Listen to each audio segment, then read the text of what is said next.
others watched, but you stepped forward. I admire that. The first to cross my threshold deserves my full attention. Shall we begin?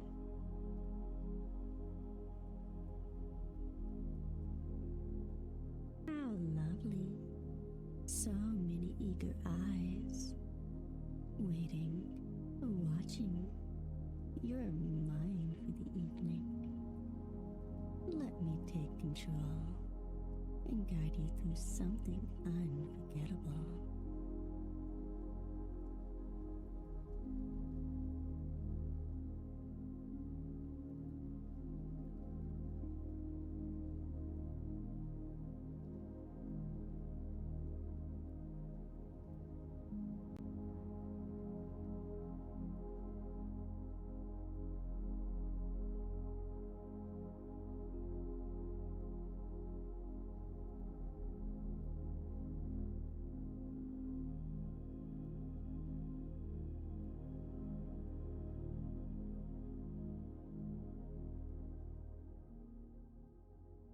Hi, how are you doing? Are you guys having a great Friday? It is almost the weekend now.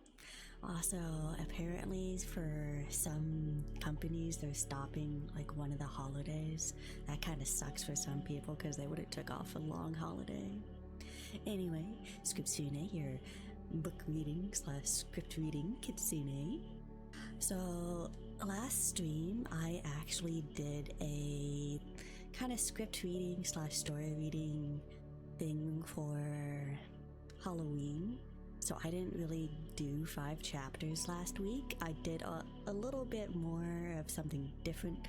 I actually ended up inviting one of my friends and they ended up voicing Merrick for me.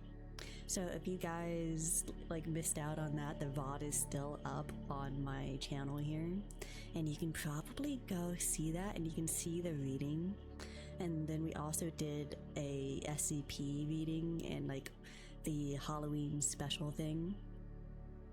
So that was pretty interesting. And then we had a bunch of spooky stories that we were talking about, like real life stories that had happened to me and my friend.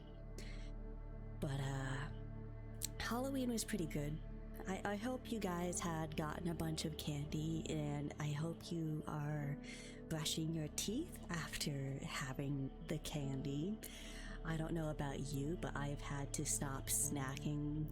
I used to snack a lot more, and my dentist said, oh, you have these micro cavities. I'm like, well, I should probably stop snacking. And I'm like, I can't really snack on stream anymore.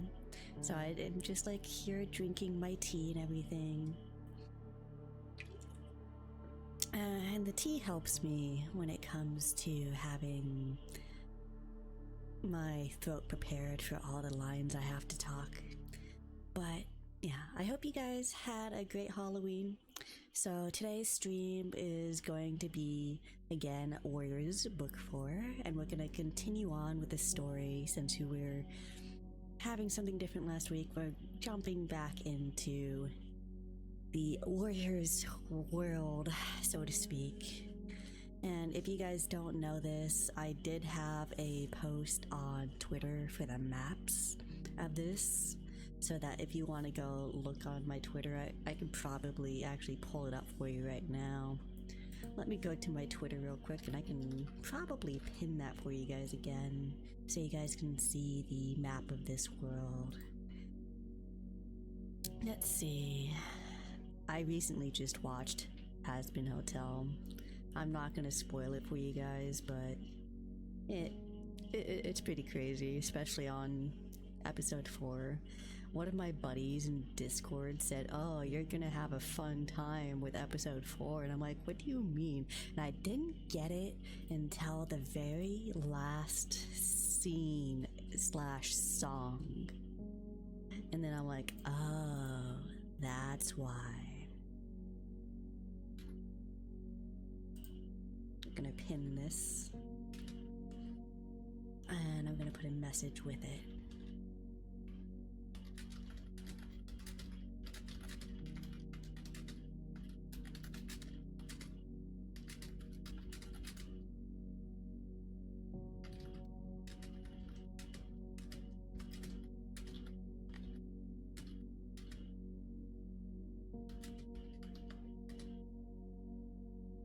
And we're gonna put some arrows.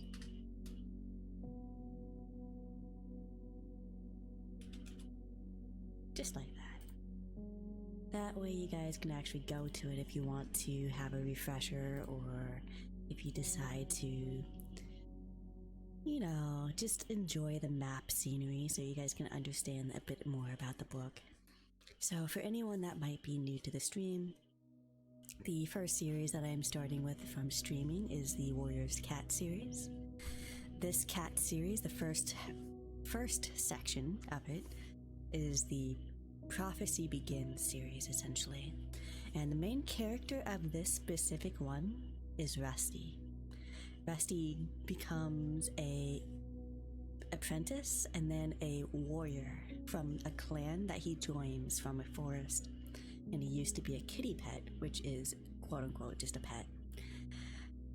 He has been through betrayal and his friend leaving him and everything else.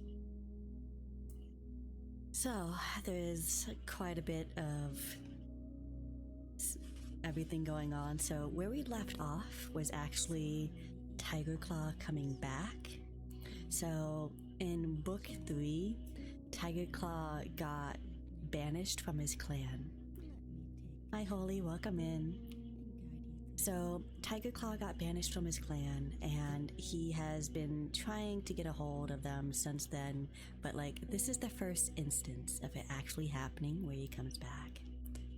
Oh, oh, that's the first time you've actually used it. And those have been there the whole time, Holy. I guess you have to save points on this channel, huh? I also have to remove them from the other one. So, aside from Tiger Claw showing up again a little bit before that, we had the Shadow Clan had some sick members of their clan because someone had, for some reason, eaten a rat, so they have like one of these rat diseases and it's prevailing in their clan. And so what happened was the medicine cat inside of Thunder Clan had tried to take care of them, but since Fireheart, which used to be Rusty, decided that, well, I need to save my clan. I have to tell these cats to leave. So he made the medicine cat tell them they had to leave, and then apparently they did not. And he ended up being able to meet Greystripe again, which I was very happy. It's still sad because you can remember how he used to be in the previous series books of this series, and it's pretty disheartening. But anyway, we are going to be doing chapter 16 through 20 today. The book does go to chapter 30, so it's going to be about like a month for this book to be finished because I only do ASMR every Friday. But we have whole chapters to go through, so that's going to be a lot of fun. Holy, did the fish not go through for you? Hang on a second, let me see why the fish isn't working before I start. Let's see if it's connected. Ah, it disconnected itself. I'm fixing it right now. Okay, it says it's connected now, Holy. You should be able to fish again.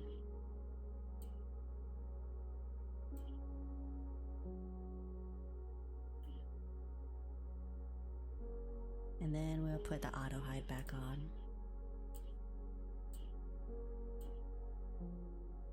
I don't know why, but sometimes it decides to automatically just log out, and it's super silly for that. Okay, so you guys, I am going to go ahead and start with chapter 16. Chapter 16. Fireheart's claws felt rooted to the Thunderpath as he stared at the cat that had cast a menacing shadow over his life for so long. There was no need for any pretense of shared clan loyalty now. Tiger Claw was an outcast, the enemy of all cats who followed the warrior code. The fiery evening sun bled through the tips of the trees, its orange rays glowing on the dark pelt of the massive tabby. Across the silence of the deserted Thunderpath, Tiger Claw sneered at Fireheart. Is chasing puny cats to their deaths the best you can do to defend your territory? Fireheart's mind cleared in a heartbeat, leaving his body pulsing with strength and cold fury. He stared straight into Tiger Claw's eyes as the thundering of another monster stirred his ear fur. Yes, hi, Holly. He held his ground as it whipped by him. Another roaring at his heels, but Fireheart felt no fear. In the fleeting gap between the two monsters, he focused on Tiger Claw and sprang. Tiger Claw's eyes widened with surprise as Fireheart crashed into him. Claws unsheathed and hissing with rage, they rolled together across the grass into the cover of the trees. Fireheart drew strength from the familiar sense of the forest, his territory now, not Tiger Claw's. And a pair struggled wildly, flattening the brittle undergrowth and gouging deep scars in the ground with their claws. Fireheart had got a good grip on Tiger Claw in his first pounce. He could feel every one of the tabby's ribs. Tiger Claw had lost weight, but his muscles felt hard beneath his thick pelt. And Fireheart quickly realized that exile had not diminished the warrior's strength. Tiger Claw crouched and leaped upward, twisting in midair. Fireheart felt himself being flung from Tiger Claw's back, felt the impact of the parched ground as he landed on his side. He gasped for the air that had been knocked from his lungs and struggled to his paws. He wasn't fast enough. Tiger Claw pounced on him, pinning him to the ground with claws that seemed to pierce Fireheart to the bone. Fireheart yowled in agony, but the massive Tom held him down, and he smelled the stench of crow food as Tiger Claw stretched his neck forward to hiss into Fireheart's ear. Are you listening, kitty pet? I will kill you and all your warriors, one by one. Even in the heat of battle, his words sent a chill through Fireheart. He knew Tiger Claw meant what he said. He suddenly became aware of the new noises and the smells around him. The rustle of unfamiliar paws and strange cat scents. They were surrounded, but by whom? Confused by the sense of the Thunderpath, Whitethroat's blood, and his own fear, Fireheart wondered bleakly if these could be the remaining cats from Broken Tail's band of outcasts, who not long ago had helped Tiger Claw attack the ThunderClan camp. Had Whitethroat chosen to join these rogues rather than return to his own disease-ridden clan? In desperation, Fireheart pushed up with his hind legs, his claws raking for a hold on Tiger Claw's belly. His old enemy must have underestimated how strong Fireheart had grown, for his grip loosened and he slithered onto the ground. Fireheart scrabbled away from him, lifting his head in time to see Mousefur and Whitestorm hurl themselves from the undergrowth onto the two cats that had surrounded them. He glanced back at Tiger Claw, who had sprung to his paws, and he was rearing onto his hind legs, towering over Fireheart with his teeth, barred and his amber eyes gleaming with hatred. He ducked as Tiger Claw lunged, darting forward and turning to swipe the Dark Warrior on the nose. Beside him, he could hear the yowls and hisses of Whitestorm and Mousefur as they battled with courage of StarClan. But they were badly outnumbered. As Fireheart dodged Tiger Claw once more, he looked around desperately for any means of escape. Claws raked at his hind legs, and he turned to see one of Tiger Claw's rogues, grasping him and snarling viciously. He was skinny and ungroomed like the others, his eyes glittering with spite. Tiger Claw reared up again with a furious hiss. Fireheart was bracing himself for Tiger Claw's blow when he saw a blaze of gray. A broad pair of shoulders flashed past, and Fireheart recognized a warrior he had fought alongside many times before. Gray Stripe. The gray warrior lunged at Tiger Claw's exposed belly, knocking him backward. Fireheart whipped around and bit the shoulder of the cat that clung to his hind leg until he felt his teeth scrape against bone. He released the rogue when he squealed and spat out the blood that dripped into his mouth. Astounded, Fireheart looked at the battle that raged around him. Graystripe must have brought a whole River Clan patrol, for now it was the rogue cats who were outnumbered as they struggled against the sleek-furred warriors. He turned to see Graystripe twisting free of Tiger Claw's grasp, and sprang to help his friend. Together, they reared at Tiger Claw, swiping at him to drive him backward, match step for step as they practiced so many times in training. Then, without even exchanging a glance, they lunged as one and forced the massive tabby on the ground. Tiger Claw let out a muffled hiss as Fireheart pressed his foe's muzzle into the dirt, while Graystripe grasped the tabby's shoulders and pounded his flank with his hind legs. Fireheart heard screeches fading into the woods and realized that the rogue cats were fleeing the battle. Tiger Claw took advantage of Fireheart's lapse of attention and wriggled free. He fled towards the brambles, spitting with fury, and disappeared among the barbed stems. As the wails of the rogue cats faded away, the warriors shook the dust from their pelts and licked their wounds. Fireheart realized for the first time that Blue Star's son, Stonefur, was among the River Clan cats.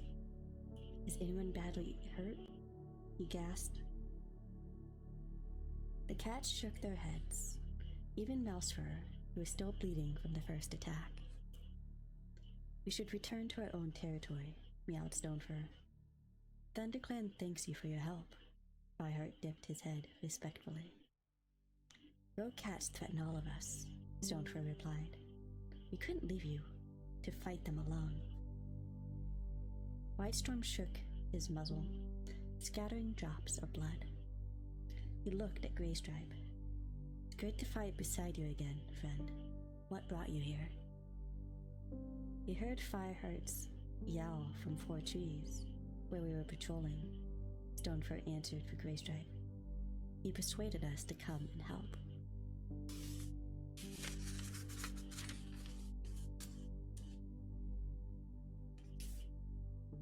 Thanks, answered Fireheart warmly. All of you. Stonefur nodded and turned away into the trees. His patrol followed. Fireheart touched Graystripe with his muzzle as he passed, sorry to see him leave, and painfully aware that there was no time to say as much as he wanted. See you, Graystripe, he meowed. He felt Graystripe's purr rumbling through his thick coat. See you, murmured the Grey Warrior. Fireheart shivered as the sun finally disappeared from the forest. He could see Mousefur's eyes shining in the dark, tense with pain, and he felt a fresh wave of sorrow as he remembered the price that had been paid for the rogue cat's attack. Running Wind's body would be growing cold by now, and this was not the only untimely death Tiger Claw had brought to the forest that day. Fireheart looked at Whitestorm. Can you and Mousefur get Running Wind back to camp without me? The White Warrior narrowed his eyes curiously, but said nothing and nodded. Fireheart twitched his ear. I'll follow you back soon. There's something I must do first. That is the end of chapter 16. So, as I usually do, I take a very short break between each chapter so I can get up and stretch, use the restroom, or drink water. So if you are new here, that is what I am going to do now, and I'll be back very soon.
See, I didn't take so long. Thank you for the head pat, Holly. The reason why I take those quick breaks is because it helps me be able to go through the entire chapter without having too many screw-ups, and also helps me focus a little bit, because if I don't get up and stretch every once in a while, then I start getting like back pain.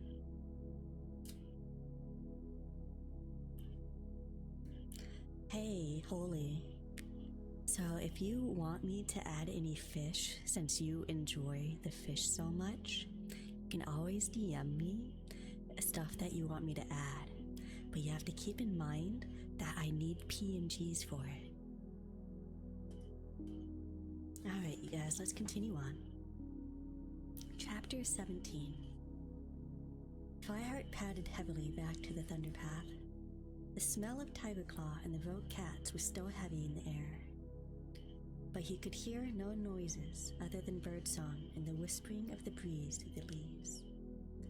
In the calm after the battle, he noticed how strongly the scent of ShadowClan mingled with the other smells.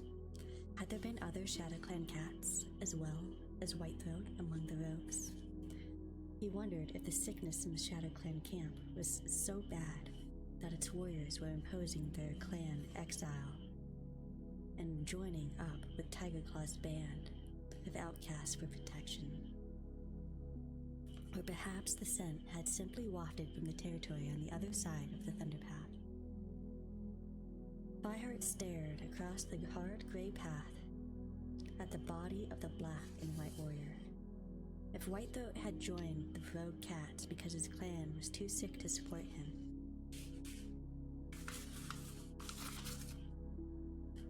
it didn't explain the look of horror on his face when he'd seen Tiger Claw. Why would Whitethroat have been so terrified if Tiger Claw were now his leader? With a flicker of guilt, Fireheart suddenly wondered if Whitethroat had stumbled upon Running Wind's body by sheer accident. After Tiger Claw had led the attack on the ThunderClan patrol. But what was he doing in ThunderClan territory? And where was Little Cloud? There were too many questions, and none of the answers made sense. One thing was certain. Fireheart could not leave Whitethroat's body to be battered by monsters on the Thunder Path. It was quiet now, and Fireheart crossed to the middle and grasped the warrior's scruff in his teeth. He dragged him gently across the verge on the far side, hoping that his clanmates would find him soon and give him an honorable burial. Whatever Whitethroat had or had not done, StarClan would judge him now. When Fireheart entered the moonlit ThunderClan camp, Running Wind's body lay in the center of the clearing. He looked peaceful, stretched out as if he were asleep. Bluestar was pacing around the warrior's body, her broad gray head swinging from side to side. The rest of the clan hung back, keeping to the shadows at the edge of the clearing. The air was thick with distress. The cats weaved silently among each other, glancing anxiously at their leader as she padded back and forth, muttering under her breath. She didn't even try to control her grief, as she would have done once. Fireheart remembered how quietly she had mourned her old friend and deputy, Lionheart, many moons ago. She showed none of that silent dignity now. Fireheart could feel the clan watching him as he approached their leader. Bluestar looked up, and he felt a stab of alarm when he saw that her eyes were clouded with fear and shock.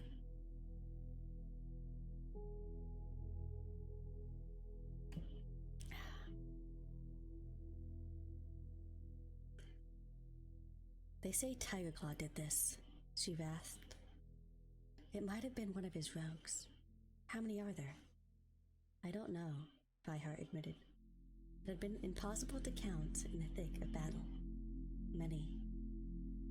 Bluestar began to shake her head again, but Fireheart knew she had to be told everything, whether she wanted to know what was going on in the forest or not. Tigerclaw wants vengeance against ThunderClan, he reported. He told me he is going to kill our warriors, one by one. Behind him, the clan exploded in horrified yells. Fireheart let them wail, keeping his eyes fixed on Bluestar. He felt his heart flutter like a trapped bird as he begged StarClan to give her the strength to cope with this openly declared threat. Gradually, the clan fell silent, and Fireheart waited with them for Bluestar to speak. An owl screeched in the distance as it dived through the trees. Bluestar lifted her head. It's only me he wants to kill.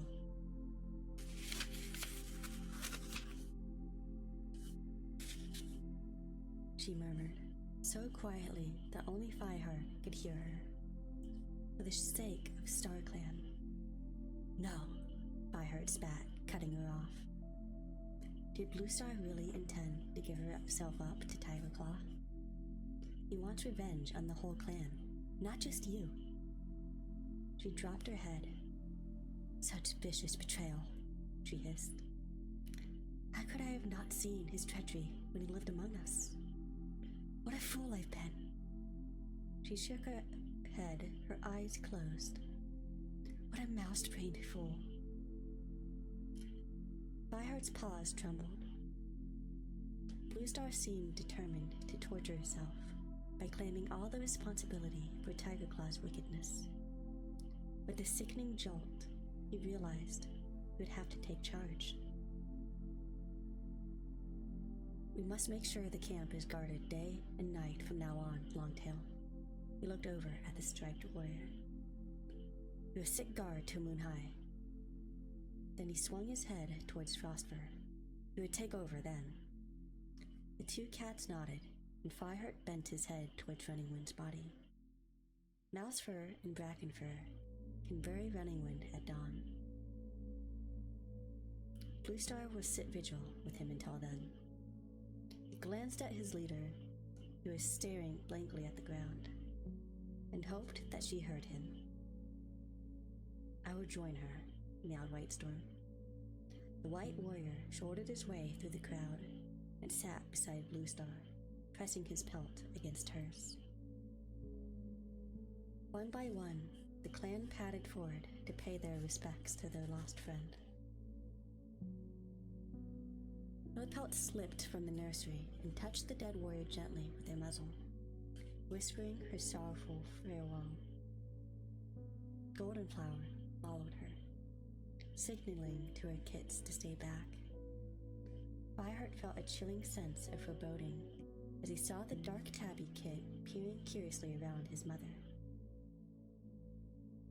He couldn't help feeling that this kid, however innocent, kept Tiger Claw's menace alive inside the clan. Fireheart shook away the thought as he watched Goldenflower gently lick Running Wind's cheek. He must have faith in her and the clan to raise the kid to be a truer warrior than his father had been. After Goldenflower had padded away, Fireheart stepped forward and leaned down to lick Running Wind's dull pelt. "I will avenge your death," he promised softly.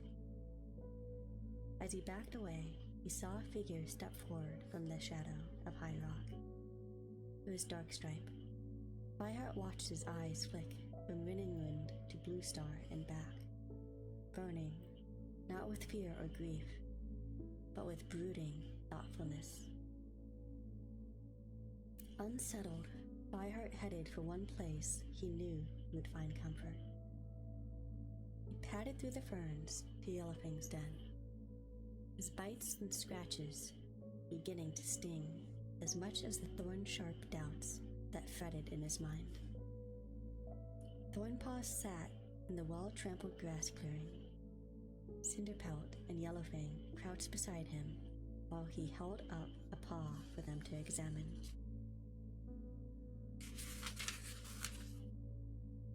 Cinderpelt peeled a wad of cobwebs away from the pad, making Thornpaw grimace. "It's still bleeding," the apprentice medicine cat reported. "Should have stopped by now," rasped Yellowfang. "Need to dry this wound before infection creeps in." Cinderpelt's eyes narrowed. "We have those horsetail stems I gathered yesterday. What if we drip some sap onto the cobwebs before we bind them onto the paw? That might stop the bleeding." Yellowfang let out a rumbling purr. Good thinking. The old medicine cat turned at once and hurried towards her den, while Cinderpelt pressed on Thornpaw's wound with her paw. Only then did she notice Fireheart standing in the tunnel entrance. "Fireheart," she mewed, her blue eyes showing her concern. "Are you okay?"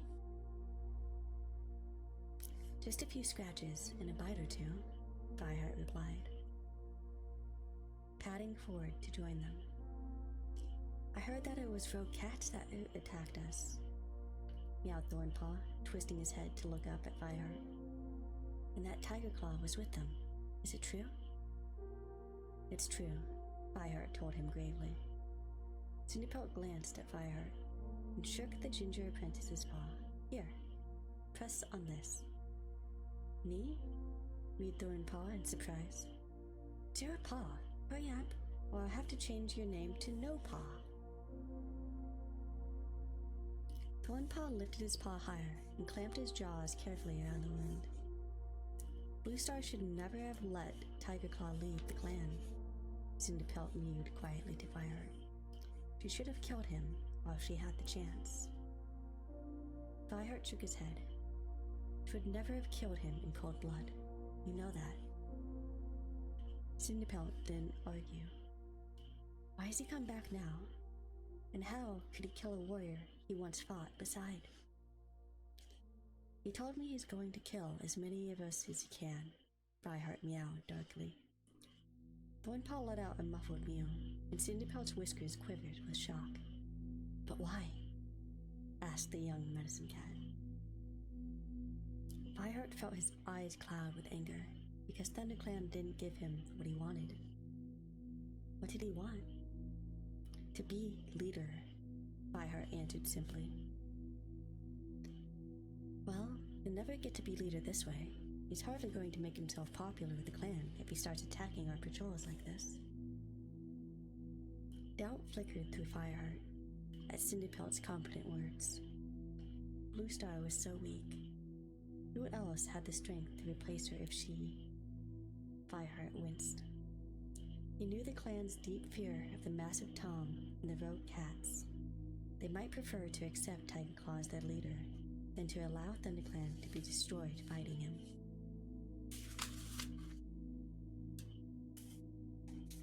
"Do you really believe that?" he pressed. The noise of Yellowfang's paw steps as she returned from her den startled them, and all three cats turned. A wad of cobwebs dangled from the old medicine cat's jaws. She dropped them beside Cinderpelt and meowed. Believe what? That Tiger Claw will never become clan leader, Cinderpelt explained. Yellowfang's eyes darkened, and she didn't speak for several long heartbeats. I think Tiger Claw has the strength of ambition to become whatever he wants to be, she meowed at last. That is the end of chapter 17. I'm gonna do my quick break and I'll be right back.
All right.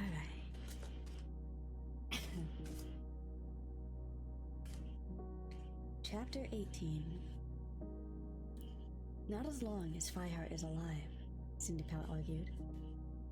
Fireheart felt warmed by her faith in him and was about to respond when Thornclaw complained, his words muffled.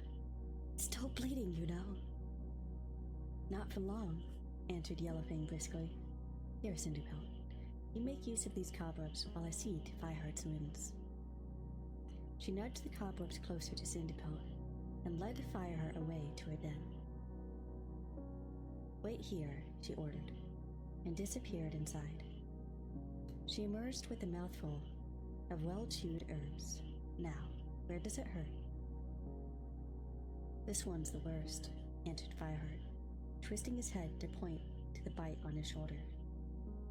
Right, meowed Yellowfang. She began to rub in some of the herb mixture with a gentle paw. Blue Star's very shaken, she murmured, not looking up from what she was doing.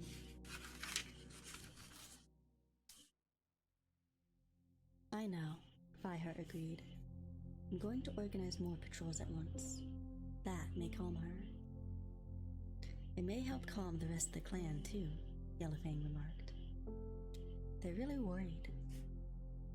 They should be, Fireheart winced, as Yellowfang pressed the herbs deep into his wound. How are the new apprentices coming along? She asked, her voice deceptively casual. Fireheart knew the old medicine cat was offering advice in her wise and indirect fashion. I'll speed up their training, starting at dawn, he told her. Sorrow caught in his throat as he thought of Cloudpaw.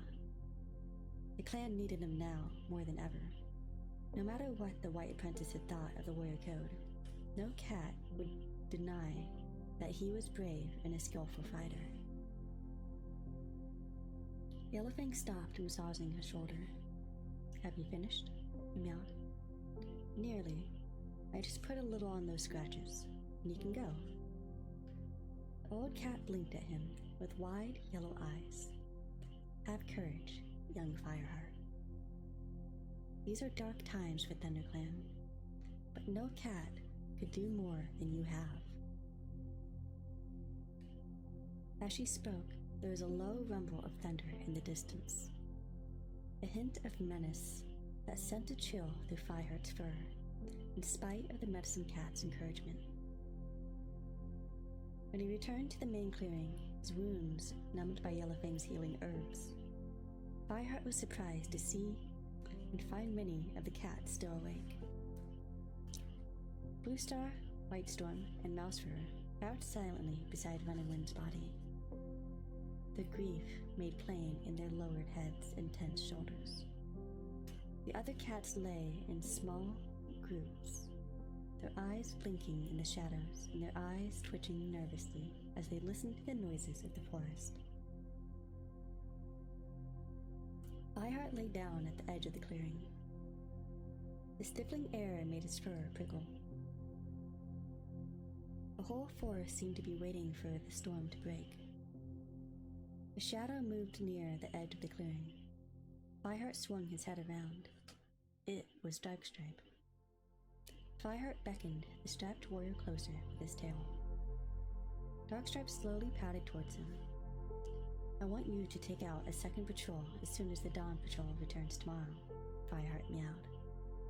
From now on, there will be 3 extra patrols every day, and all patrols will have 3 warriors. Darkstripe looked cruelly at Fireheart. But I'm taking Fernpaw out for training tomorrow morning. Fireheart's fur prickled with irritation. Then take her with you, he snapped. It'll be good experience. We need to speed up apprentice training anyway. Darkstripe's eyes flicked, but his gaze remained steady. Yes, deputy, he murmured, his eyes glittering. Fireheart wearily pushed his way into Bluestar's den. Even though it was not yet sun high, he'd been out on patrol twice. Already that day, and he would be taking Whitestorm's apprentice, Brightpaw, out hunting this afternoon. The day since Running Wind's death had been busy. All the warriors and apprentices were exhausted trying to keep up with the new patrols. With Willowcoat and Goldenflower in the nursery, Whitestorm reluctant to leave his leader's side, Cloudpaw gone and Running Wind dead, Fireheart barely had time to eat and sleep. Bluestar crouched in her nest, her eyes half closed, and for a moment, Fireheart wondered if she had caught the ShadowClan sickness. Her fur was even more matted, and she sat with the stillness of a cat who could no longer care for itself, but waited silently for death. Bluestar, Fireheart quietly called her name. The old she-cat turned her head slowly towards him. I've been patrolling the forest constantly, he reported. There's no sign of Tigerclaw and his rogues. Bluestar looked away without answering. Fireheart paused, wondering whether to say more. But Bluestar had drawn her paws farther under her chest and closed her eyes. Disheartened, Fireheart dipped his head and backed out of the cave. The sunlit clearing looked so peaceful that it was hard to believe that the clan faced any dangers. Dragonfur was playing with Willowpelt's kits outside the nursery, flicking his tail for them to chase, while Whitestorm rested in the shade beneath the high rock. Only the fact that the White Warrior's eyes were pricked towards Bluestar's den betrayed the strain the clan was under. Fireheart stared unenthusiastically towards the growing pile of fresh kill. His belly felt tight and hollow, but he couldn't imagine being able to swallow anything. He spotted Sandstorm eating a piece of fresh kill. The sight of her sleek orange pelt was an unexpected pleasure, and Fireheart suddenly couldn't help thinking how much he'd enjoy her company while he was out hunting with Brightpaw. The thought restored Fireheart's appetite, and his belly growled with anticipation of the chase. He'd leave the fresh kill for the others to share. At that moment, Brightpaw trotted into the camp behind Mousefur, Frostfur, and Halftail. They were bringing water-soaked moss for the queens and elders. Brightpaw carried her dripping bundle towards Bluestar's den, under Whitestorm's appreciative gaze. Fireheart called across to Sandstorm. "Promise you'd catch us a rabbit whenever I asked. You up for coming hunting with Brightpaw and me?" Sandstorm looked up. Her green eyes shone with an unspoken message that made Fireheart's pelt glow more warmly than the rays of the sun ever could. "Okay," she called back, and quickly gulped down her last mouthful of food. Still licking her lips, she trotted towards Fireheart.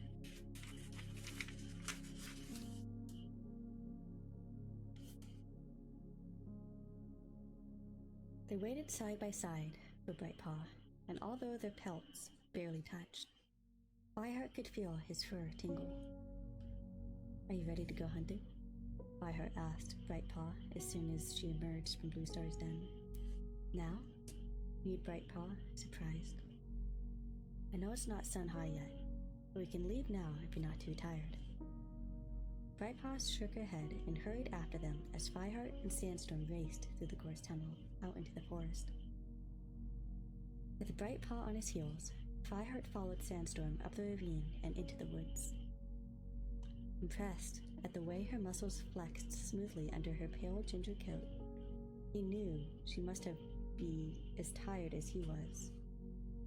But she kept up a quick pace through the undergrowth, her ears pricked and her mouth open. "I think we found one," she hissed suddenly, dropping into a hunting crouch. Brightpaw opened her mouth to scent the air. Fireheart stood still while Sandstorm drew herself silently through the bushes. He could smell the rabbit and hear it snuffling in the undergrowth beyond a clump of ferns. Sandstorm suddenly shot forward, making the leaves rustle. As she sped through them, Fireheart heard the rabbit's hind legs pound against the parched ground as it tried to escape. Leaving Brightpaw behind, he leaped instinctively, swerving around the ferns, and chasing it through the undergrowth and across the forest floor as it bolted away from Sandstorm's sharp claws. He took its life with one sharp bite, uttering a silent prayer of thanks to StarClan for filling the forest with prey, even if they hadn't sent rain for so long. The storm that had been promised by the rumbles of thunder a few evenings ago had not come, and the air was brittle and stifling as ever. Sandstorm skidded to a halt beside Fireheart as he crouched over the rabbit. He could hear her panting. His own breath was coming in gasps, too. "Thanks," she meowed. "I'm a bit slow today." "Me too," Fireheart admitted. "You need a rest," Sandstorm meowed gently. "We all do." Fireheart felt the warmth of her soft green gaze. "We've been twice as busy as everyone else. There's a lot to do," Fireheart forced himself to add. "I don't have time to spend training Cloudpaw anymore." Cloudpaw's loss disturbed him more and more. He had been half hoping the young cat would return, having found his way back on his own, but there had been no sign of him since the monster had taken him away. As Fireheart began to give up hope of ever seeing his apprentice again, his awareness that he had lost two apprentices, Cinderpelt as well as Cloudpaw, wreathed his mind in thorns. How could he take on responsibilities of deputy when he couldn't handle the duties as a mentor? By giving himself more patrols and hunting missions than any other cat, Fireheart knew that he was trying to prove himself to the rest of the clan, and to push away his own private doubts about his abilities as a warrior. Sandstorm seemed to sense Fireheart's anxiety. I know there's a lot to do. Perhaps I can help more. She glanced up at him. And Fireheart thought he detected a tiny hint of bitterness in her mew as she added, After all, I don't have an apprentice either. Seeing Dustpelt with Ashpaw must have pricked at her pride, and Fireheart felt a twinge of guilt. I'm sorry, he began, but tiredness had clouded his brain, and he realized too late that Sandstorm would have no idea that he had chosen the mentors. She would have assumed, along with the rest of the clan, that Bluestar had made the decision. Sandstorm stared at him, bewildered. Sorry about what?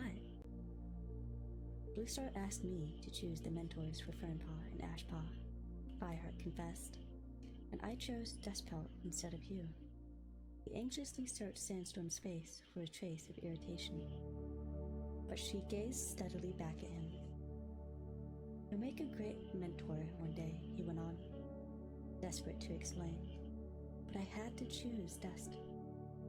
It's okay, she shrugged. I'm sure you had your reasons. Her tone was casual, but Fireheart couldn't help noticing the fur prickling along her spine. An awkward silence stretched between them, until Brightpaw pushed away out of the undergrowth behind them. Did you get it? She panted. Suddenly, Fireheart realized how tired the princess looked. He remembered how hard it had been to keep up with the bigger, stronger warriors when he was training. He nudged the dead rabbit towards Brightpaw with his nose. Here, you have the first bite, he offered.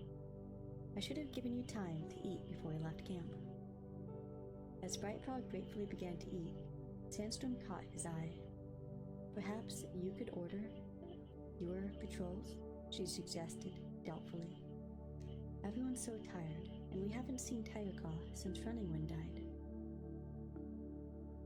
Fireheart felt a twinge of regret. He knew she couldn't really believe her hopeful words. The whole of ThunderClan knew that Tigerclaw would not give up so easily.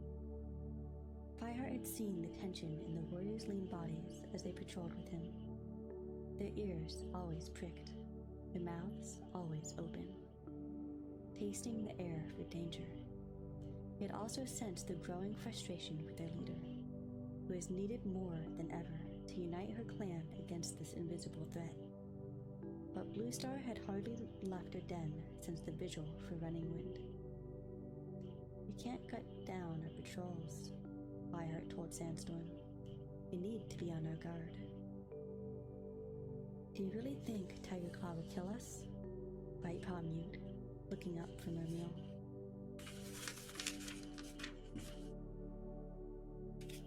I think he'll try. What does Bluestar think? Sandstorm asked the question tentatively. She's worried, of course. Fireheart knew he was being evasive. Only he and Whitestorm understood how completely Tigerclaw's return had swept Bluestar back into the dark and tortured place she had been in after the treacherous warrior had tried to murder her. She's lucky she has such a good deputy, Sandstorm meowed. Every cat in the clan trusts you to lead us through this. Fireheart couldn't help glancing away.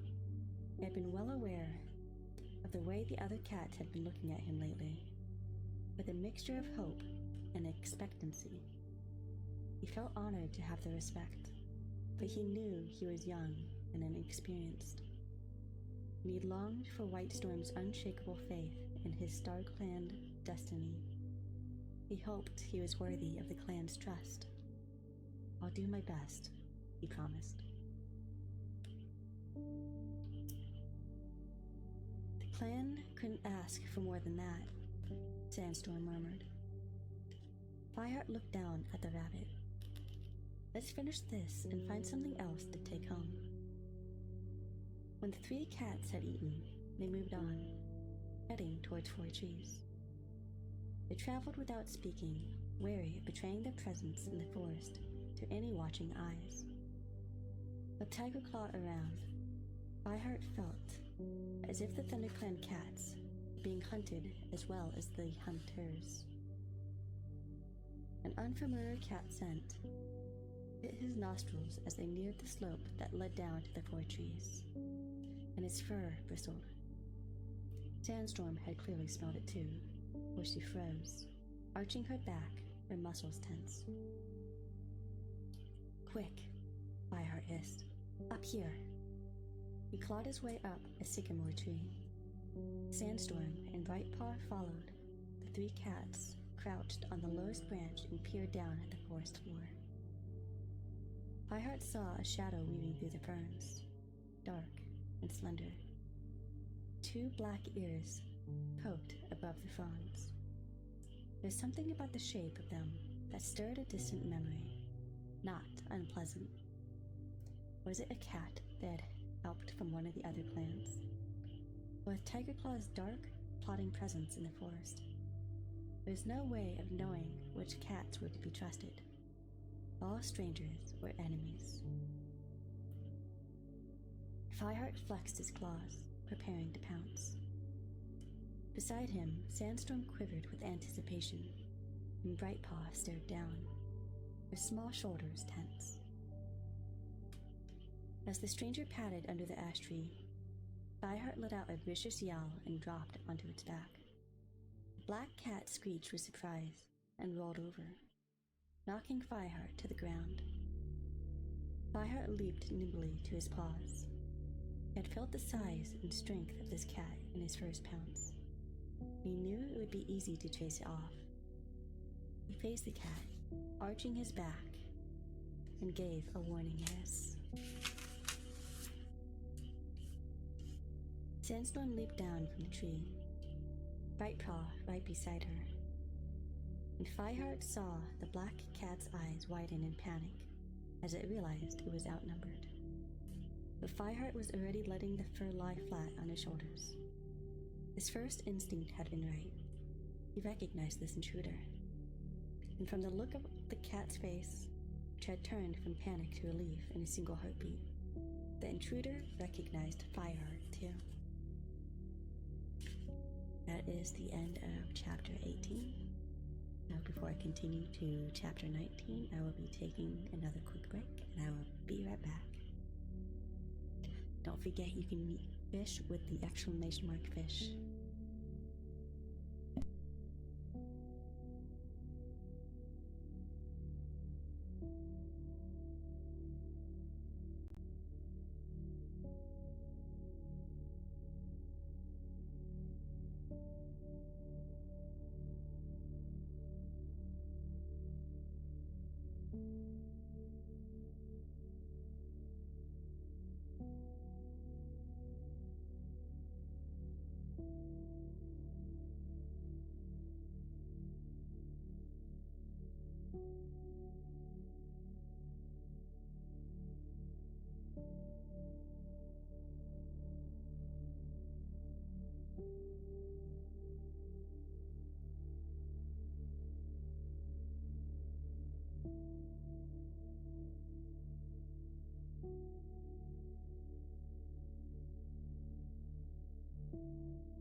Why do I have a husky in my chat bapping me? I was using the restroom between chapters, you sussy baka. Hi husky, how you doing? Are you doing alright? Because you fucking get whatever. What the fuck ever? You dumb dog. Dog, you better have eaten today. Have you eaten today? Also, liquor does not count as water. We are not drinking sus water and counting it as water. Mental is still on a shitter. I see. Yeah, you've been having your shit with work and all that. So, you had food and you had regular sus. You had food and reg and sus. What? You had both? Okay, well at least you're drinking water and eating. That at least helps with the sus water. Did you see that I posted the the clip on Twitter that you clipped? No longer work shit. I hate dogs sitting for my parents. Ah, I see. You saw the clip. Yeah, I had to. I'm like, you know what? I'll give you guys a funny thing that happened last stream. So for anyone that is in chat and has been here for a bit, the husky here is the friend that I was talking about that was helping me out on Halloween stream. Just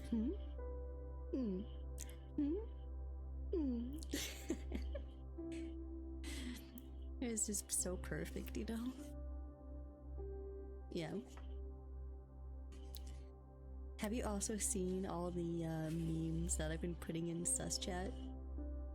I told you that shit was gonna happen with fucking Hasbin Hotel. I told you that they're gonna start shipping people and animating shit. You haven't got. Go watch it.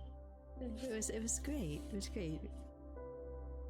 I'm sure if it was a goth chick with thick thighs instead of Vox, you'd probably, you know. Yeah, that's how I feel with a certain 18 plus game that I have, because one of the beasts remind me of my damn orange cat, and he kind of didn't have the best way of going out. Anyway, we're gonna get back to the story, you sussy baka. Well, skip the first episode then. Skip it. Fuck that episode, just skip it. Go to the other ones. Alright. Drink me some tea.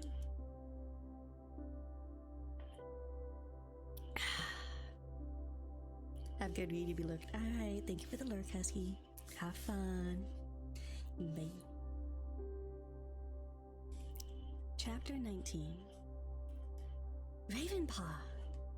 Fireheart sprang forward to give his old friend a welcoming nuzzle. It's so good to see you, Fireheart. Ravenpaw nudged him in return and turned his eyes to Sandstorm. And can this really be Sandpaw? Sandstorm, the ginger she-cat corrected him sharply. Of course. Last time I saw you, you were half the size. The Black Tom's eyes narrowed. How's Dustpaw? Fireheart understood Ravenpaw's wary tone. Sandstorm and Dustpelt had trained at the same time as him, and had viewed Ravenpaw more as a rival than an enemy. When Ravenpaw had fled from his mentor, Tigerclaw, and gone to live with the two-legged territory beyond the uplands, Dustpaw and Sandpaw had not been sad to see him go. Fireheart doubted that Ravenpaw had missed them either.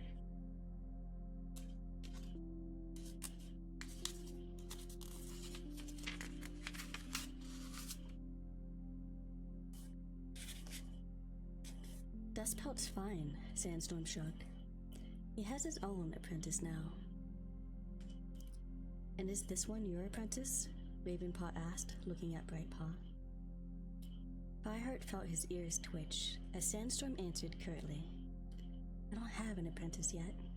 This is Whitestorm's. Her name is Brightpaw. A warm breeze ruffled the leaves at the tops of the trees. Fireheart glanced up at the noise. This unexpected meeting had disarmed him, and he let his guard slip. He scanned the undergrowth warily as he remembered the threat of Tigerclaw and his band of rogues. What are you doing here, Ravenpaw? He asked urgently. Ravenpaw, who had been studying Sandstorm with a curious expression in his amber eyes, turned his head. Looking for you. Really? Why?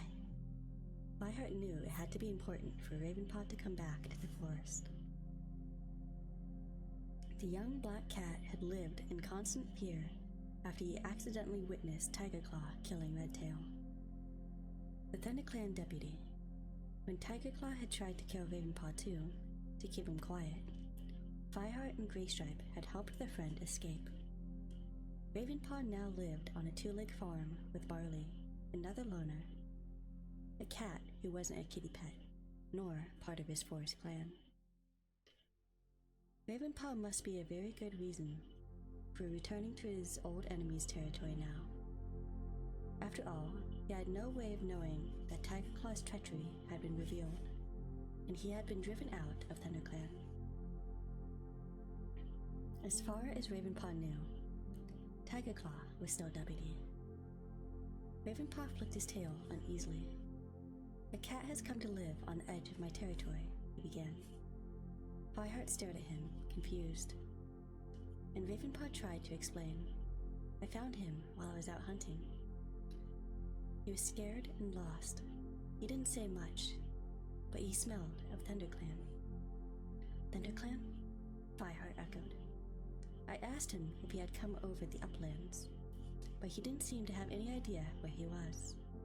So I took him back to the two-leg nest where he said he was living. So he was a kitty pet? Sandstorm was staring intently at the black cat. Are you sure it was a ThunderClan cat he smelled on him? I wouldn't forget the scent I was born to, Ravenpaw retorted. And he didn't seem like a usual sort of kitty pet. In fact, he didn't seem at all pleased to be back with his two legs. A glimmer of excitement sparked in Fireheart's belly, but he forced himself to stay silent until Ravenpaw had finished his story. I couldn't get his scent out of my mind. I went back to the two-leg nest to speak to him again, but he was shut in. I tried to talk to him through a window, but the two-leg chased me away.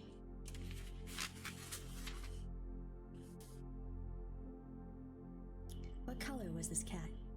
Fireheart felt Sandstorm glance sharply at him. White, replied Ravenpaw. He had a fluffy white pelt.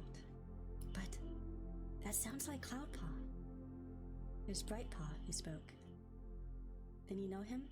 Ravenpaw meowed. Was I right? Is he a ThunderClan cat? Fireheart hardly heard Ravenpaw's words. Cloudpaw was safe. He began to circle his old friend, his paws tingling with joy and relief. Was he okay? What did he say? Well, stammered Ravenpaw, turning his head to follow Fireheart as he patted around him. Like I said, the first time I met him, he seemed utterly lost. That's not surprising. He's never been outside ThunderClan territory before. Fireheart weaved impatiently around Sandstorm and Brightpaw. He hasn't made his journey to Highstones yet. There's no way he'd know how he was so close to home. Sandstorm nodded, and Ravenpaw remarked, That would explain why he was so upset. He must have thought... Upset? Fireheart stopped pacing. Why? Was he hurt? No. Ravenpaw mewed quickly. He just seemed really miserable. I thought he'd cheer up when I showed him the way back to his two-leg nest, but he still seemed unhappy. That's why I came to find you. Fireheart looked down at his paws, hardly knowing what to think. He realized that he had been hoping that Cloudpaw would be happy in his new life, even if Fireheart never saw him again. Ravenclaw blinked uncertainly. Did I do the right thing in coming here? He meowed. Has this, Cloudpaw been banished from the clan? Fireheart gravely met Ravenpaw's gaze. The black cat had risked his life coming here. He deserved an explanation. Cloudpaw was stolen from the forest by Two Legs. Fireheart began. Here's my apprentice, and my sister's son. He's been missing for a quarter moon. I was beginning to think I'd never see him again. Sandstorm glanced quizzically at Fireheart. What makes you think you're going to see him again? He's living in Ravenpaw's territory with Two Legs. I'm going to go and get him, Fireheart declared. Go and get him? Why? You heard Ravenpaw. He's not happy. Are you sure he wants rescuing? Wouldn't you? Fireheart countered. I wouldn't need rescuing. I would have been taking food from Two Legs in the first place. Sandstorm pointed out sharply. There was a startled grunt from Ravenpaw, but the black cat said nothing. It would be good to have him back in the den.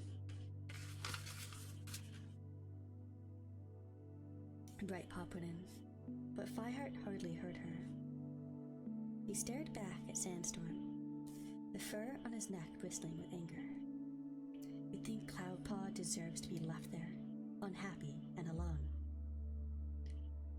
He spat, just because he made a stupid mistake.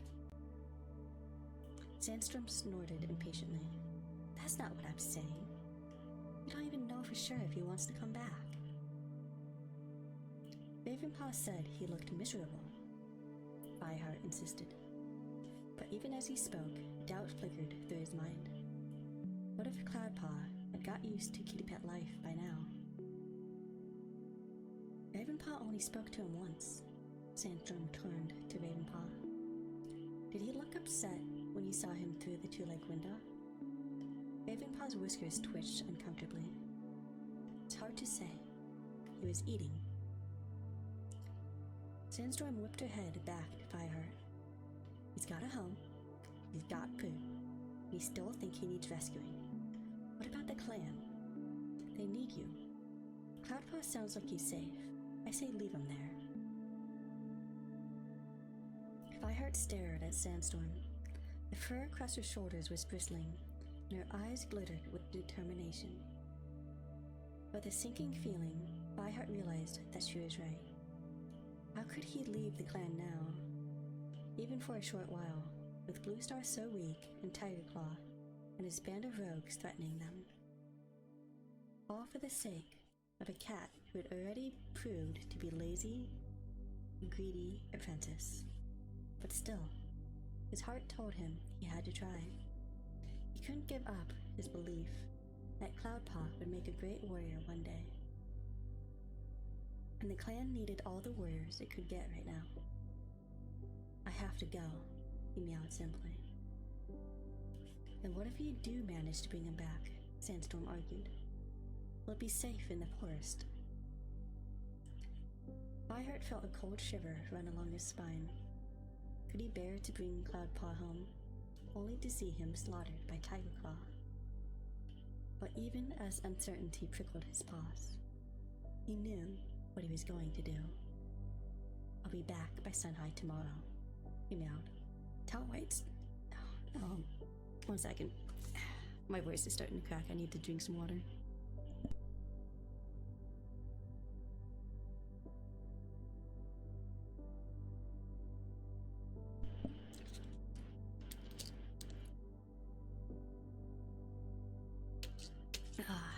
This is a longer chapter.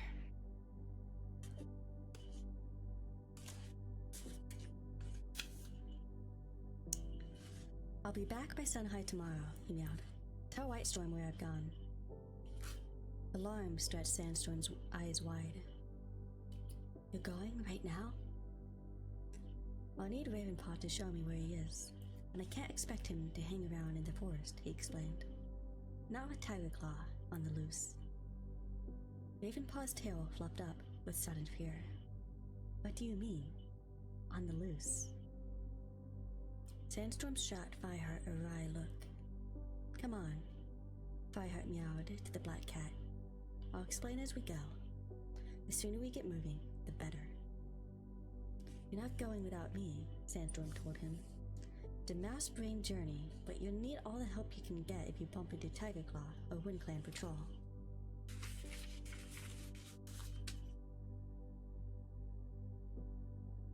Fireheart felt a surge of joy at Sandstorm's words.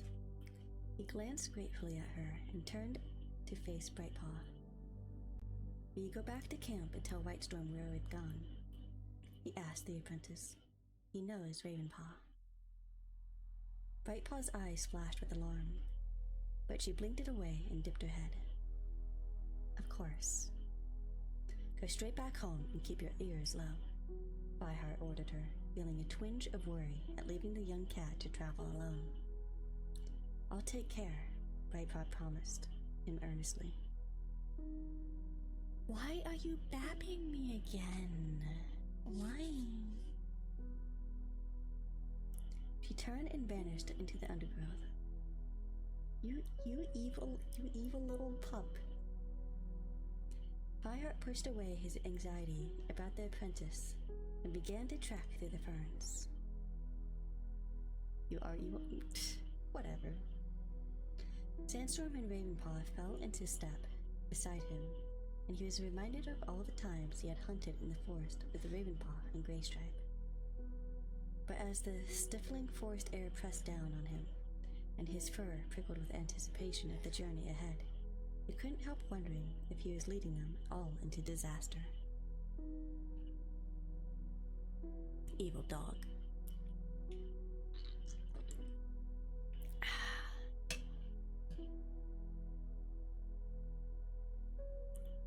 The three cats raced through 4 trees and climbed into the Wind Clan territory.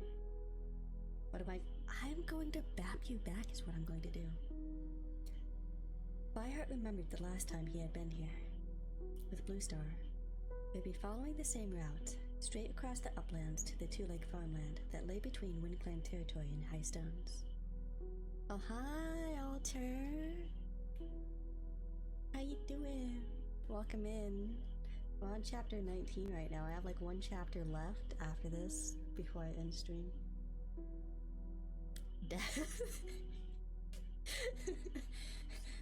That's such a German thing to say. Why are you gonna ask why to the German? There's no asking why to the German. That's fair. Exactly. That's fair. Wind Clan territory in High Stones. At least there was no breeze this time to carry their scent across the river. I said river, but it's a moor. Me being distracted by chat. German do German shit, you know. Like German do German buildings of gray and white. You have to mess with the German when the German is here. At least there was no breeze this time to carry their scent across the moor. The air on the uplands was unnaturally still, and so dry that Fireheart felt his fur crackle as it brushed through the heather. He chose a trail that kept them as far as possible from the camp that lay at the heart of Wind Clan's territory. The ground up from here was usually petty and wet. Petty? Is that how you say that word? Or is it peaty? And that is an odd word. Hang on a second. I'm gonna Google this word so I can understand how it's said.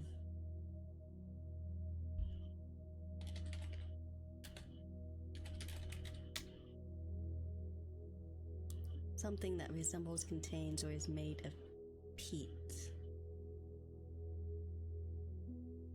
Okay, so it's peaty? That's instead of petty. Okay. That one said peaty.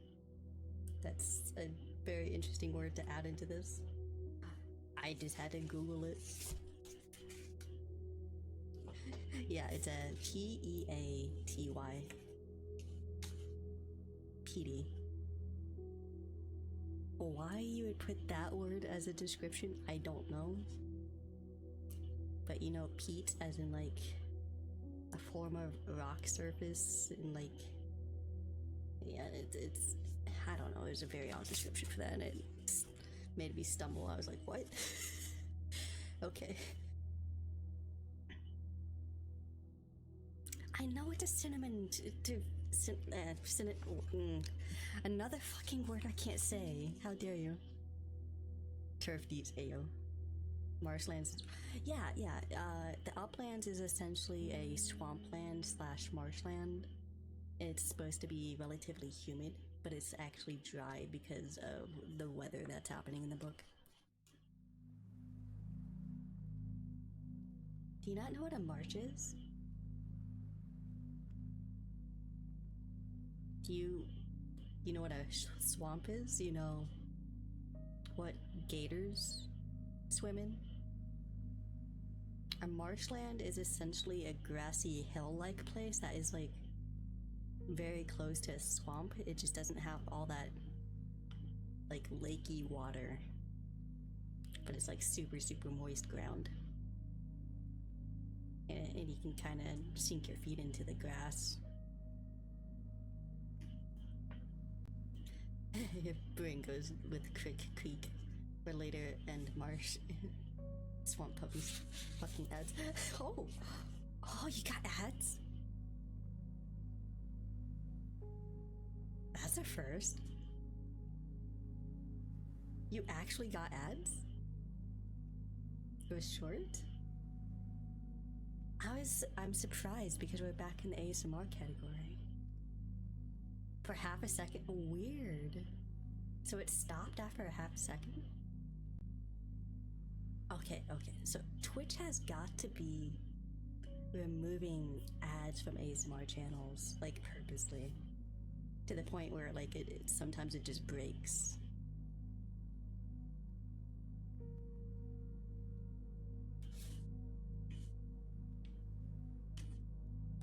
Okay, so I'm gonna retry this paragraph because that just choked me up and I had to look that word up. Yeah, Twitch be whack sometimes. We chose a trail that kept them as far as possible from camp that lay at the heart of Winkland's territory. The ground up here was usually peaty and wet, but now it had dried to a hard crust, and the heather was browning in places, shriveled by the sun. It's funny how a word like that can catch me and it's like a 5-letter word, but Worcestershire sauce does not stop me. Try and say that 5 times fast.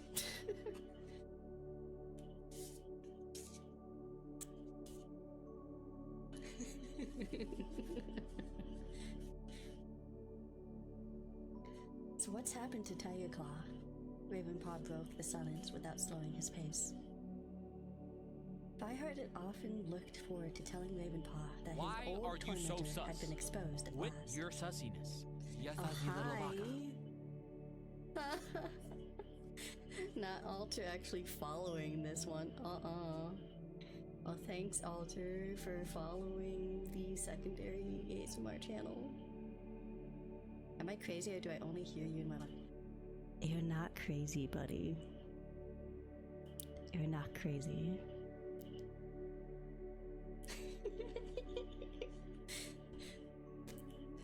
I don't think that they realized that I switched ears.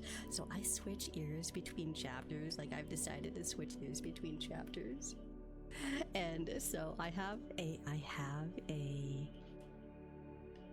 option on this mic that allows me to do the binaural bullshit. It's not the best one, but Yeti go hard. Yeah. Because usually when I switch ears, I'll like do the book sounds in the other ear. Had me bitch at him about it too in VC. Yeah, I know. I've forgotten sometimes after stream to remove it from that mode. And Husky's like, "You fucker, I can hear the difference."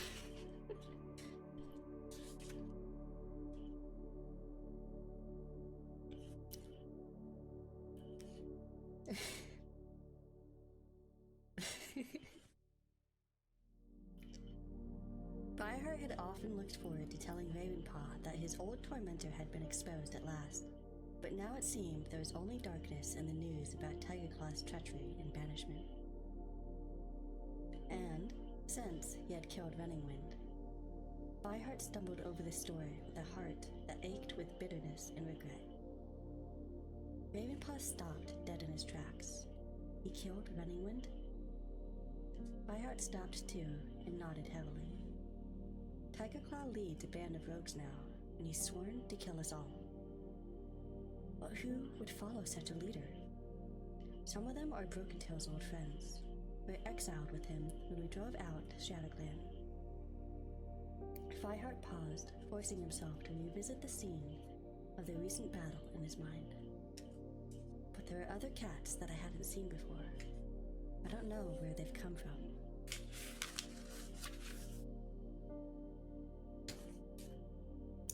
So Tigerclaw is more powerful than ever, Ravenpaw mewed darkly. Well, thank you, Husky. And you guys don't have to feel the need to sub or anything. Don't worry about it. Husky's just being a silly baka.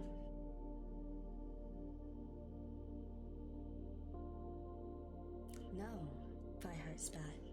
He's an outcast now, not a warrior. He has no clan. StarClan must oppose him as long as he breaks the warrior code. Without a clan or the warrior code to support him, there's no way Tigerclaw can defeat ThunderClan. Fireheart fell silent, realizing that he had spoken with conviction he had hardly been aware of until now. Sandstorm was staring proudly at him. I know you're trying to help, but you baka. I hope you're right, Ravenpaw meowed. Me too, thought Fireheart. He began to pad onwards once more, narrowing his eyes against the glaring sun. Of course he's right, Sandstorm insisted, following. Ravenpaw fell into step beside Sandstorm. Well, I'm just glad I'm out of it. She glanced at him accusingly. Don't you miss clan life at all? Husky? No bite. No bite.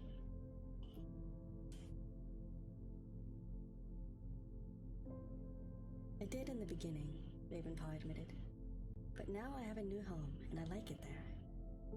I've got Barley for company if I want, and that's plenty for me. I'd rather have that than Tigerclaw any day. No bite. Sandstorm's eyes glittered. How do you know he won't come looking for you? Ravenpaw's ears twitched. Tigerclaw has no idea where you are, Fireheart told him quickly. He flashed a warning glance at Sandstorm. Come on, let's get out of Winton Clan's territory. You are acting... Husky, you are acting like Davy. I'm not gonna lie. He loves to say he's going to bite, and that attitude right there, definitely a Davy move. No eating my pork. You're pissed off then. I like how that's what got you to stop. He quickened the pace until they were racing through the heather too fast to speak. He avoided the swath of gorse, where he and Bluestorm had met Mudclaw, and instead led them in a broad circle across the open moor. The barren hillside offered no protection from the sun, and Fireheart felt as if his pelt were on fire by the time they reached the slope that led down to the two-leg territory. The valley stretched out below them, patched with meadows and paths, and two-leg nests that dappled a coat of a tortoiseshell. The Wind Clan cats must be keeping out of the heat in their camp, he meowed, puffing as they ran down the hillside. Let's hope the rest of the journey is this easy. They reached a copse of trees, and Fireheart welcomed a cool shade and a familiar woodland smell. High above them, 2 buzzards circled, in high-pitched calls, and he could hear the rumbling of a 2-legged monster in the distance. His aching legs tempted him to lie down and rest for a while, but his longing to find a Cloudpaw drove him on. As they padded through the trees, Sandstorm stared around with her whiskers trembling. Fireheart realized that she had traveled this far from the Clan territory only once before, when she had accompanied Bluestar to the Moonstone as apprentice. It was a journey all cats had to make before they became warriors. Fireheart had been there several times, not just to visit Highstones, but to see Ravenpaw and to lead WindClan out of exile. But it was Ravenpaw who was the most at home in these woods.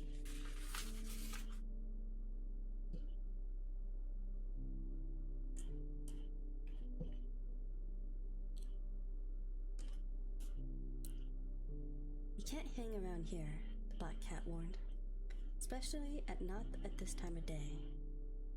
2-legs like to walk their dogs here. Fireheart could smell the scent of dog nearby. He flattened his ears and followed Ravenpaw in silence as the Black Tom led out of the copse. Ravenpaw squeezed through the hedge first.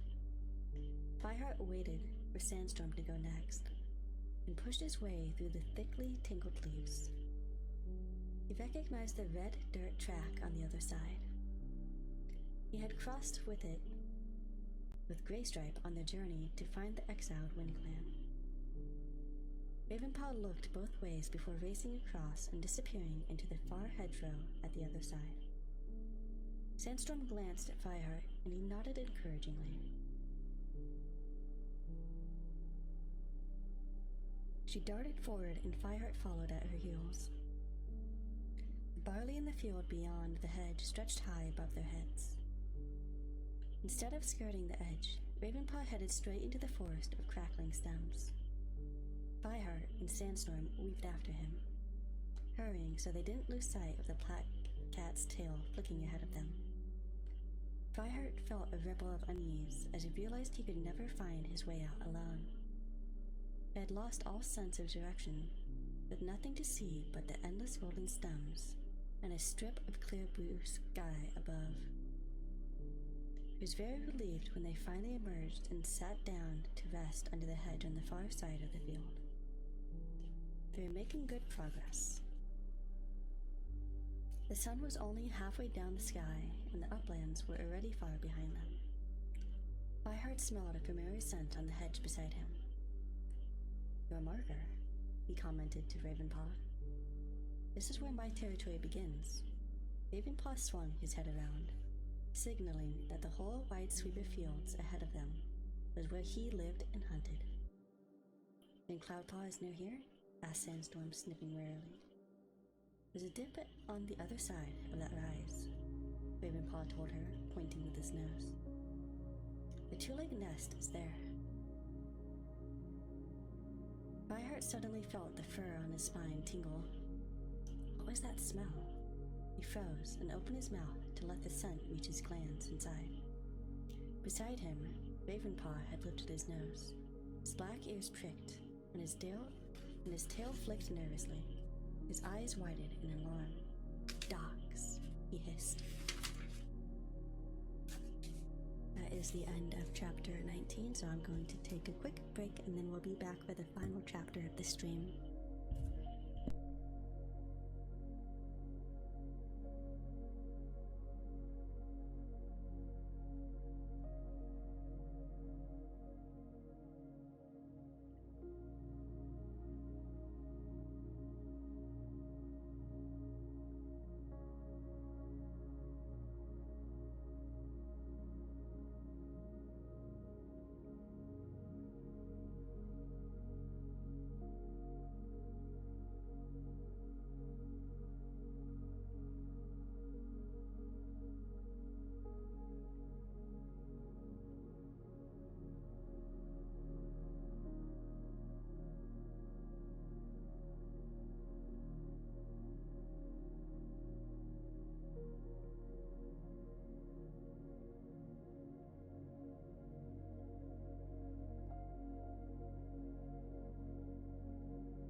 you silly blubber.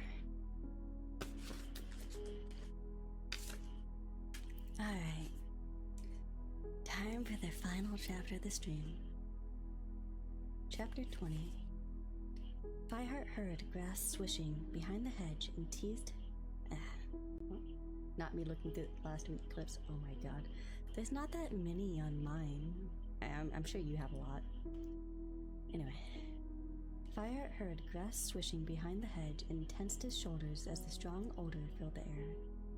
A loud bark made his tail fluff out, and a heartbeat later he saw the quivering nose of a dog thrusting through the hedge.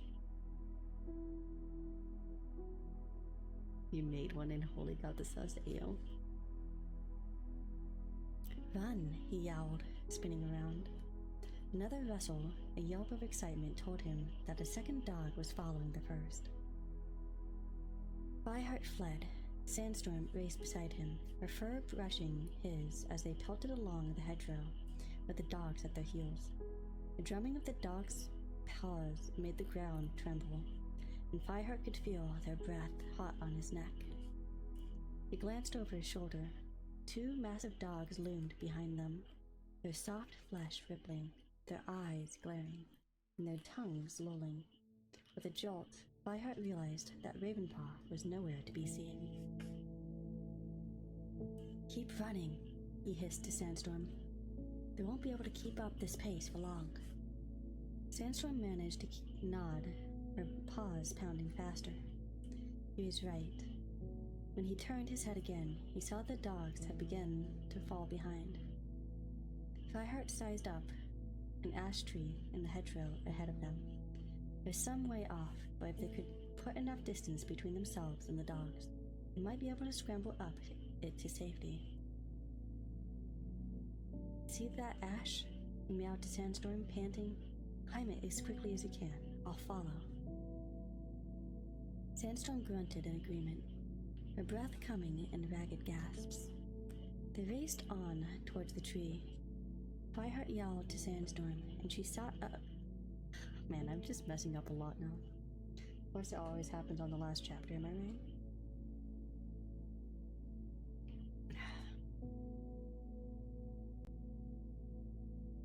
Sandstorm grunted in agreement, her breath coming in ragged gasps.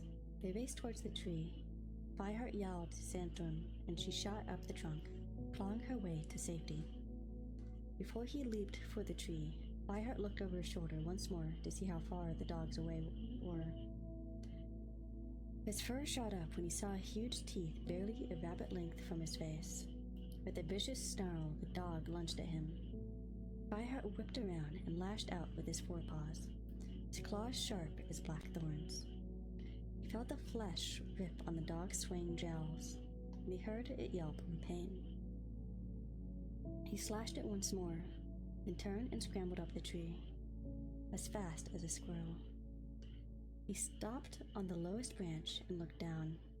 Below him, the dog yowled in frustration, while the other joined it, throwing its huge head back and bellowing angrily.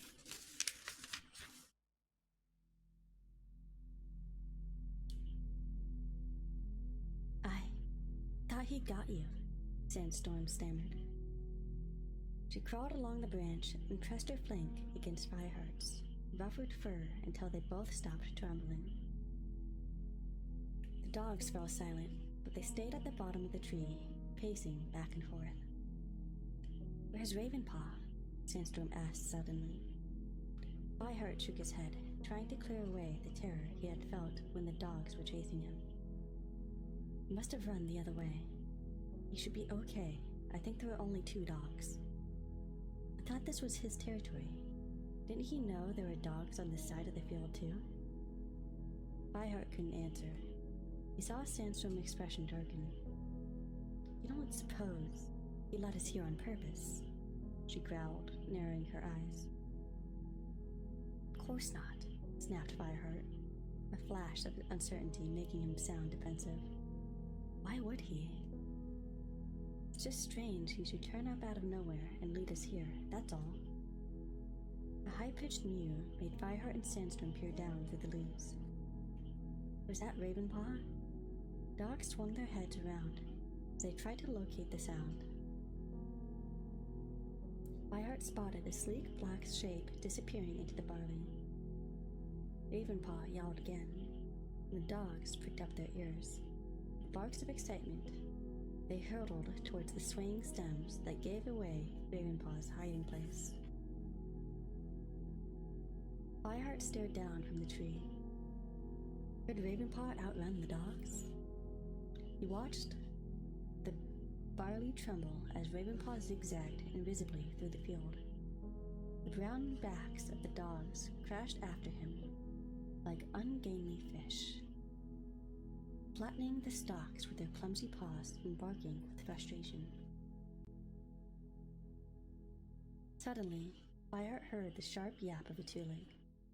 The dogs stopped in their tracks and lifted their heads above the barley stalks, their tongues lolling out. Fireheart peered along the field. Two-leg was climbing over a wooden fence set in the hedge. 2 lengths of something like twine dangled from its hand. Reluctantly, the dogs began to push their way through the barley towards the two-leg. They grabbed the collars around their necks and attached the twine. With a sigh of relief, Fireheart watched the dogs being dragged away, their tails down and their ears drooping. Wampus says hi. Say hi back for me.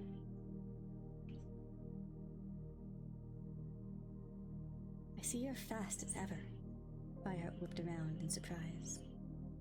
Ravenpaw was clawing his way from the trunk on the other branch. The black cat nodded at Sandstorm. Not sure why they bothered chasing her, though. She wouldn't have made much of a meal. Sandstorm stood up and brushed past Ravenpaw. Don't we have an apprentice to rescue? She inquired icily. I see she is still a bit prickly, Ravenpaw remarked. I wouldn't tease her if I were you, Fireheart murmured,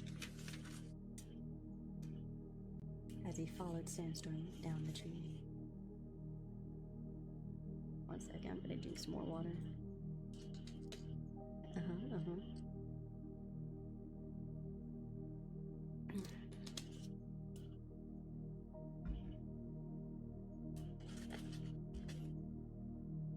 The Wampus be doing Wampus things.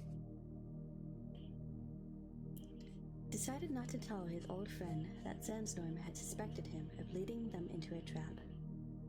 Ravenpaw was no fool. He'd probably worked that out for himself, but it was a sign of his newfound confidence that he wouldn't let her hostility bother him. Oh, I see. Wampus shouldn't be texting then. And with the dog safely out of the way, the only thing Fireheart wanted to think about was finding Cloudpaw. Ravenpaw led them to the top of the rise and stopped. A two-leg dwelling lay in the shadow valley ahead of them, just as he had promised.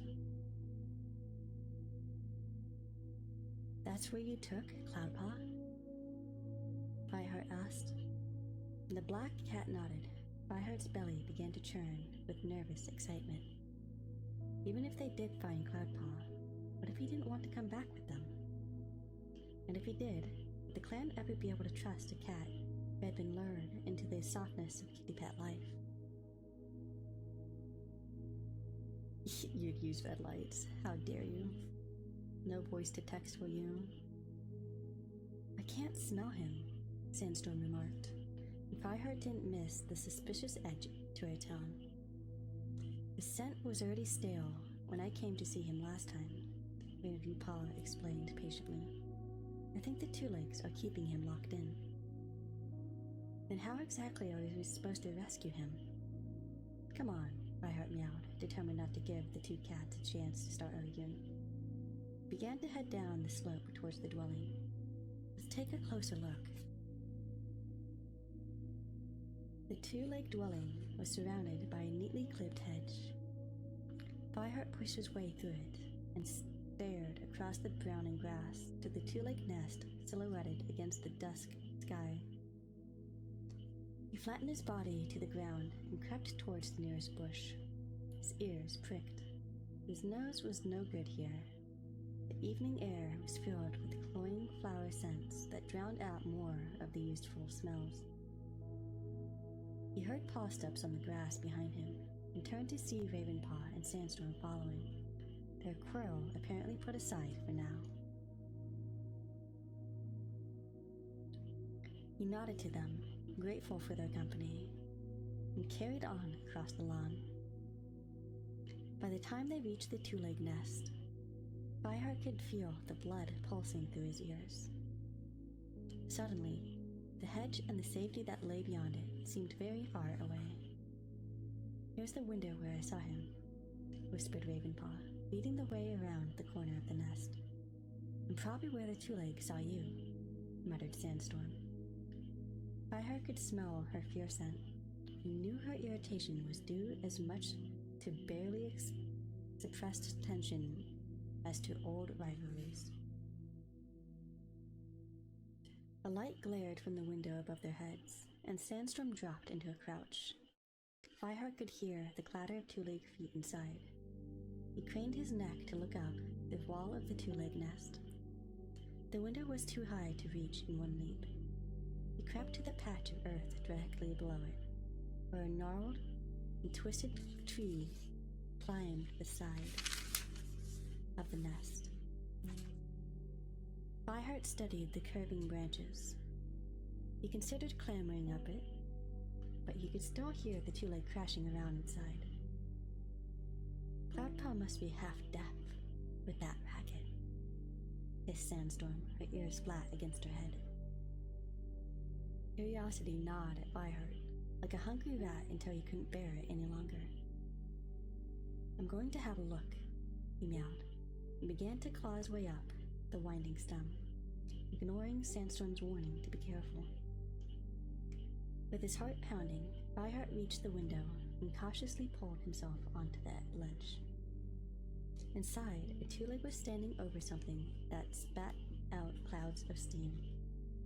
Fireheart winced at the harsh, unnatural light, but he felt old memories of his kit herd stirring inside of him, and he knew he was looking into a kitchen where two legs prepared food. His mind flooded with long-buried memories of eating dry, tasteless food and drinking water with a sharp, metallic taste. Blinking the images away, he began to look for any sign of Cloudpaw. In the corner of the two-leg den, he spotted a nest of what looked like dried branches woven tightly together. His paws began to tremble with excitement. A small, white shape was curled inside. Fireheart held his breath as the shape stretched and leaped from its box. It ran to the two-leg's feet and began yapping noisily. It was a dog. Fireheart shrank back, disappointment making his head spin, almost causing him to lose his grip on the window ledge. Where was Cloudpaw? The two-leg reached down and patted the noisy creature.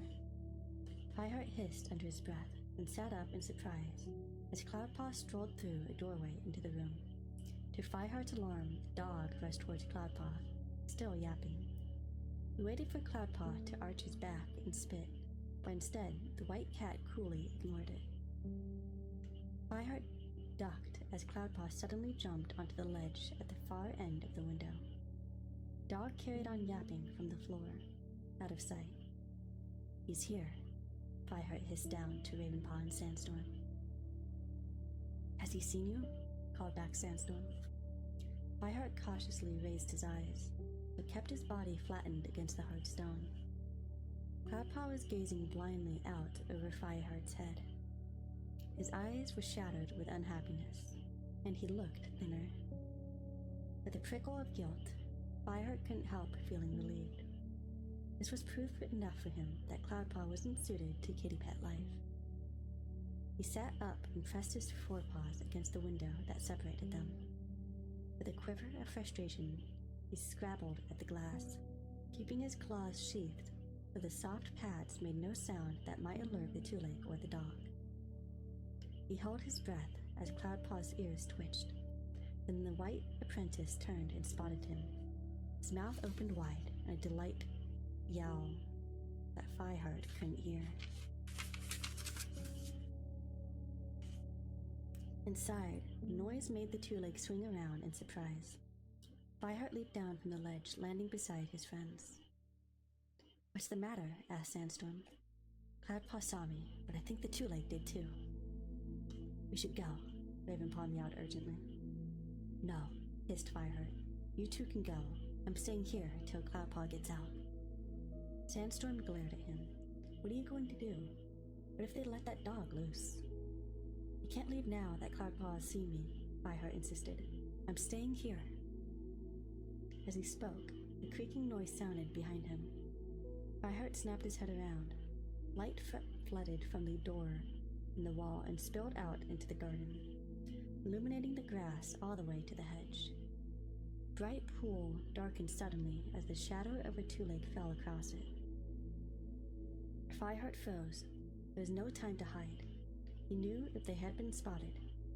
The two-leg called, its cries hard and questioning. Then it stepped out and began to walk slowly towards them. The three cats huddled together as the two-leg came nearer and nearer. Fireheart heard Sandstorm drawing in a trembling breath. He looked up, and his belly tightened with terror. The two-leg was looming over them. They were trapped. That is the end of chapter 20. And that was the final chapter for the stream, and boy did it give us a cliffhanger. I don't get to read these books ahead of time. I usually read them on the spot while I'm streaming, so I get to learn what you guys learn. But thank you guys for coming by. I'm sure if you want to catch another 5 chapters, you can always show up next Friday. But yeah, I hope you guys enjoyed yourself. Get rest. Ugh, fluff you, dog. Fluff you. Anyway, I do have a Discord, so if you guys are interested in like suggesting books or anything else for this channel, you can put them in the suggestions in the Discord, or you can just join and, you know, be a part of the chaotic little community that I have. But yeah, so I will go ahead and see you guys next Friday. Thank you guys for coming by. Bye bye.